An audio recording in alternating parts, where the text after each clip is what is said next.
Muito bem, a gente está no Oriente-se falando hoje sobre alcoolismo com a psicóloga Ângela. Você trabalha com o Padre Haroldo? Conta para nós. É uma figura impressionante, né?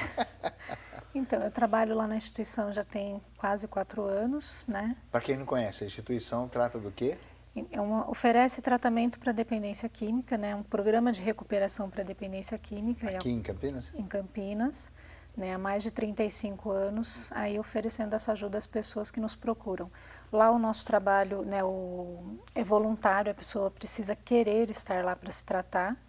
A gente sabe que no início, às vezes, algumas questões são um pouco difíceis, vem meio pela família, mas isso, ao longo do processo, tem aí a oportunidade de rever e encontrar um sentido para estar lá, né? Para rever a sua vida. Já que você começou já a falar dos detalhes, a pessoa chegar, nesse bloco a gente vai falar sobre o tratamento do alcoolismo.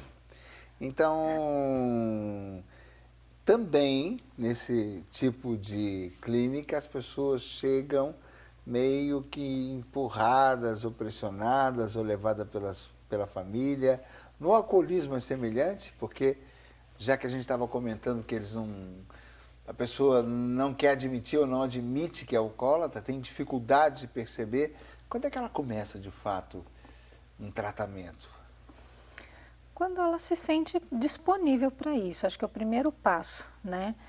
Como eu falei, às vezes as pessoas elas chegam meio pressionadas pela família, mas lá dentro da nossa instituição, com todas as atividades disponíveis, os atendimentos, são fornecidas para elas outros recursos para elas repensarem algumas coisas, para elas entenderem melhor algumas situações delas mesmas, e aí a partir disso a pessoa pode ou não perceber que ela precisa mudar de vida, né? Ô, Ângela, e vocês atendem lá situação de alcoolismo também? Sim.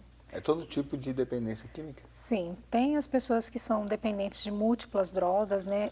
E aí muitas vezes a dependência ela é associada, de outras drogas é associado com álcool também, mas tem pessoas que são exclusivamente dependentes de álcool. Agora, a gente pode falar da dependência química como ela sendo cada vez mais algo sorrateiro e gradativo, né? Porque muita gente vai parar numa droga pesada, mas começou na cerveja.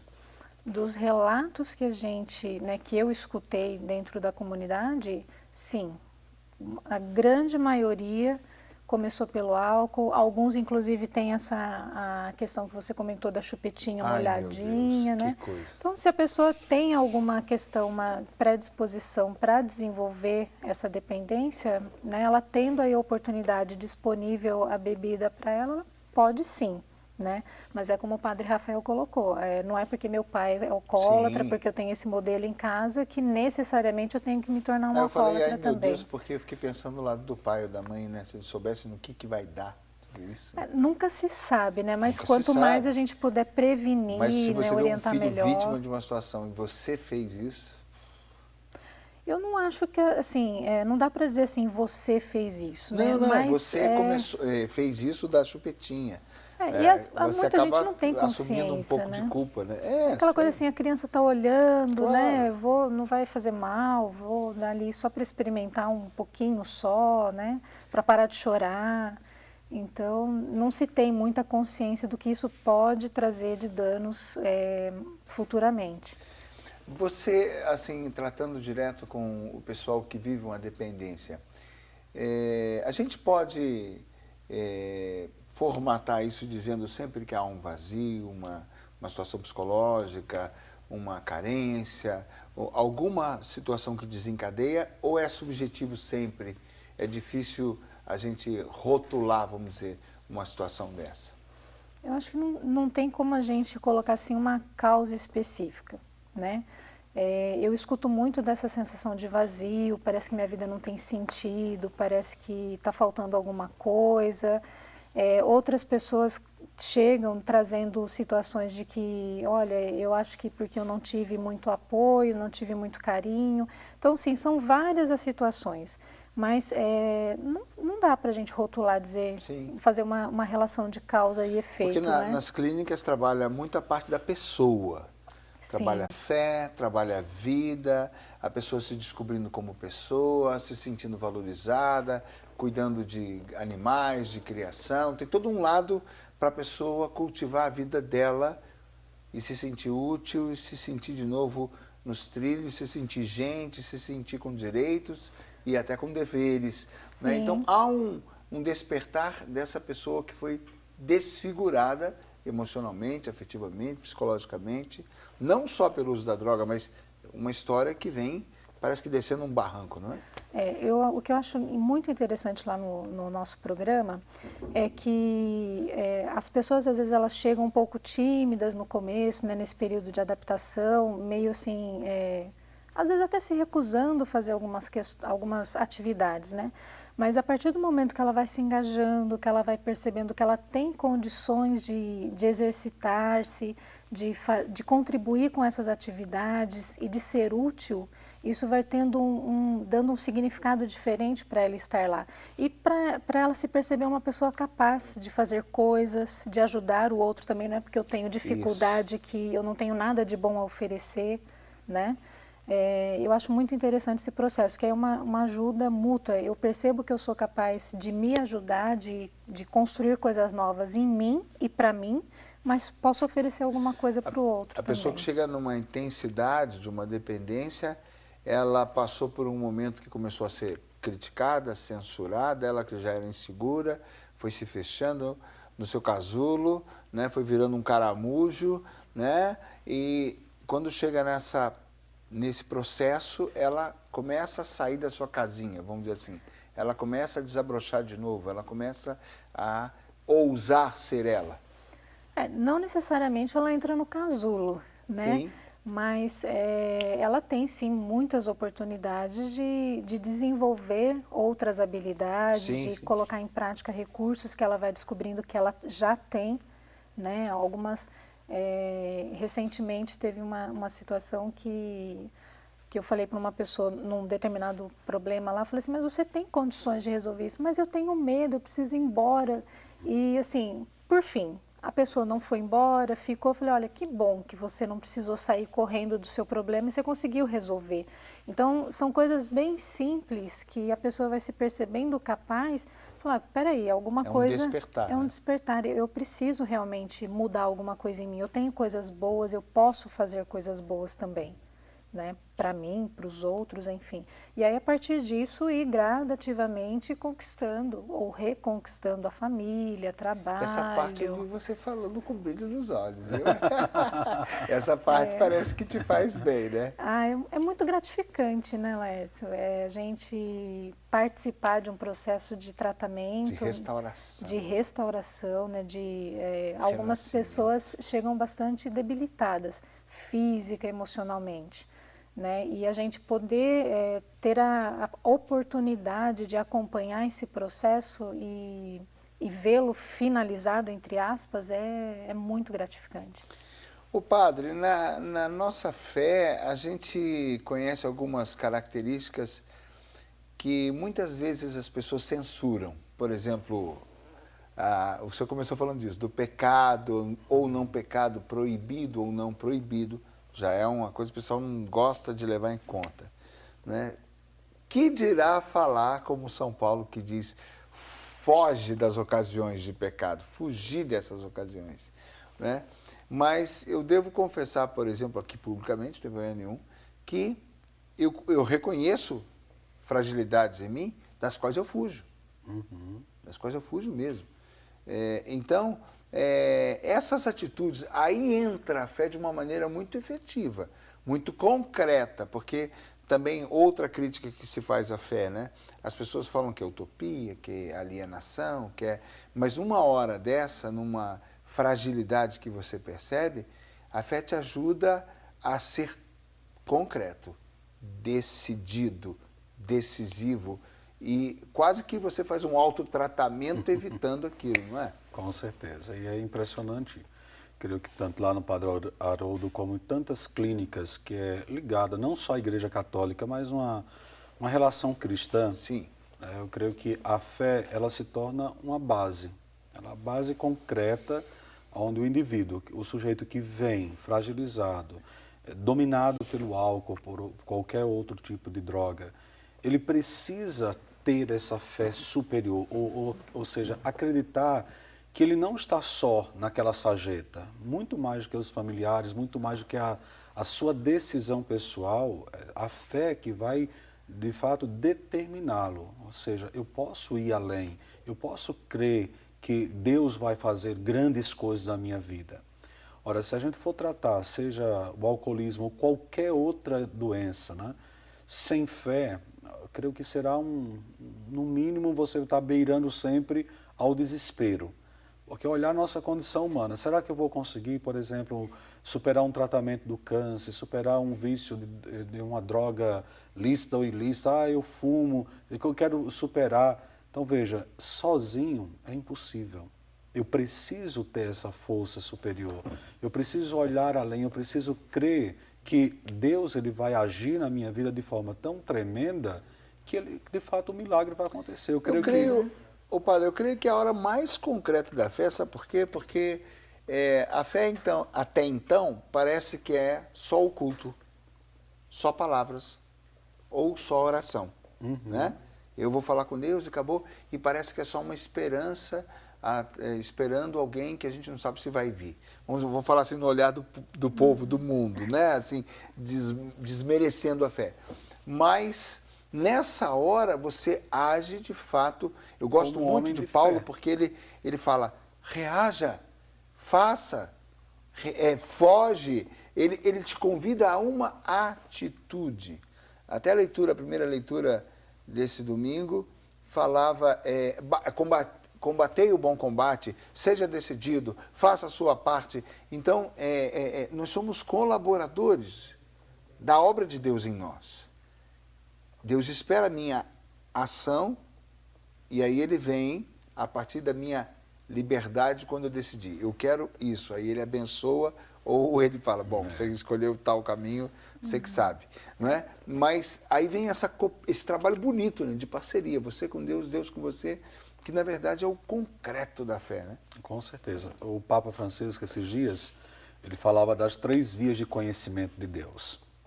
Mente, razão, o coração e a ação.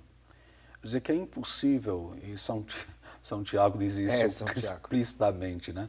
A fé sem obras ela é morta. Ou seja, é impossível você ter uma ideia de Deus ou um sentimento de Deus sem ter isso impregnado na vida. Então, a partir do momento que você toma uma decisão, eu quero buscar uma ajuda, sozinho eu não posso, eu preciso de uma ajuda terapêutica, de uma clínica, eu preciso da ajuda da minha família, mas de uma forma muito efetiva, eu não posso jamais depender do outro, só e exclusivamente. Eu creio que a Ângela pode até confirmar aqui, para sair de qualquer tipo de vício, você tem que querer, é uma decisão sua. Sim. Você pode ter o melhor tratamento do mundo, oferecer, não, toma, faz isso, faz aquilo, anda por aqui, mas se eu não quiser, o tratamento não vai ter efeito nenhum. E preciso até fazer uma ressalva, né, essa questão do tratamento, porque não existe uma única forma de tratamento, né? Eu coloquei aqui da experiência que eu vivo, né, que é um processo, mas existem outros meios, vários caminhos de vários acesso. caminhos. Então, também, a partir dessa disponibilidade da pessoa, do querer essa mudança, ela buscar caminhos, né? Existem aí os serviços públicos também que oferecem esse trabalho, esse tratamento, e ser avaliado junto com o técnico desses serviços e a partir também do desejo da pessoa de querer estar naquele espaço. Combinar isso juntos, né? A primeira vivência da fé nessa ótica a fé sem obras é morta. A primeira obra a ser feita é em mim. Com certeza. Comigo.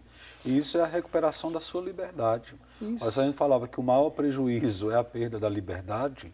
A partir do momento que você toma uma decisão, eu quero sair dessa lama, eu quero sair desse fosso, eu quero sair dessa condição, né, porque você crê que Deus está te capacitando para isso, ora, isso é decisão sobrenatural. Isso é você redobrar de novo as suas forças para ter a sua liberdade. Lembrando sempre o que São Paulo diz, né? Tudo me é permitido, mas nem tudo me convém. Como você falava, eu tenho limitações. não me convém me expor, não me convém estar, não me convém ser desse modo. Então, vamos mudar, eu quero mudar. Sozinho eu posso? De maneira alguma. Primeiro, eu tenho que querer, acima de tudo, tem que buscar essa ajuda, esse auxílio divino, né? Aqui dentro da dimensão cristã, buscar força em Deus, força em Jesus, o poder do Espírito Santo. Ora, e sem dúvida nenhuma procurar profissionais que possam te ajudar. Eu acho lindo, Lécio, tem pessoas que dizem assim, eu fui num grupo de oração, estava bêbado, estava drogado, sei lá, passei pela experiência de oração e saí limpo. Lindo, maravilhoso, um milagre. Um dia eu acordei, olhei para o espelho, tomei a decisão, nunca mais vou beber. Maravilhoso. Mas esses milagres são pontuados na história. Claro. Né? E querendo ou não, por mais que eu queira, né, por mais que eu tenha a decisão, por mais que, mesmo que escorregando das suas mãos, você tenha a liberdade de tomar a decisão hoje de querer mudar, tem certos momentos que eu preciso do profissional, né? Seja ele na ótica religiosa, seja ele na ótica do serviço público, eu preciso de ajuda, porque sozinho eu não posso. E acontece uma coisa, a gente vai vendo a palavra de Deus se cumprindo, né? Conhecereis a verdade vos libertará.